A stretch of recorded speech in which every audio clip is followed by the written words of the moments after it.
Hello, diet তো কাল থেকেও শুরু করা যাবে, কিন্তু আজকে এই মিষ্টি কেকের স্বাদ কি সত্যি এড়ানো সম্ভব? এড়িয়ে না গিয়ে হাতে 1 মিনিট টাইম থাকলে আমার এই কেকের ভিডিওটা দেখেই নাও। হ্যালো এভরিওয়ান, কেমন আছো তোমরা সবাই? আশা করছি সবাই খুব ভালো আছো আর আমিও অনেক অনেক ভালো আছি। আজকে আমার একটা 1 পাউন্ড কেকের অর্ডার ছিল, যেটা পুরোটাই ছিল কাস্টমাইজ, এবং কাস্টমাইজ ডিমান্ডে এটা ছিল বাটারস্কচ ফ্লেভারের। তোমার কোনো স্পেশাল দিনকে আরও স্পেশাল করে তুলতে চাইলে আমার স্ক্রিনে দেওয়া নাম্বারে আমার সাথে কন্ট্যাক্ট করে আমার কাছে কেকের অর্ডার করতে পারো। আমার মতে কোনো জিনিসকে ভালোবেসে সেই কাজটা করলে সেই কাজটা আরও সুন্দর হয়।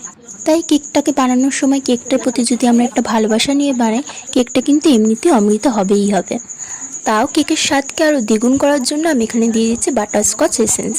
আর প্রত্যেকটা টেস্টে যেন মনে হয় বাটারস্কচ ফ্লেভার আছে, তার জন্য আমি দিয়ে দিচ্ছি এখানে বাটারস্কচ ক্রাঞ্চ। কেকটাকে আরও সফট আরও তুলতুলে করার জন্য আমি প্রত্যেকটা পার্টেই কিন্তু দিয়ে দিচ্ছি সুগার সিরাপ। কেকের ফাইনাল ডেকোরেশন দেখার জন্য কিন্তু অবশ্যই আমাকে ফলো করতে হবে, কারণ এটা সেকেন্ড পার্ট আসবে নেক্সট ভিডিওতে। See you soon.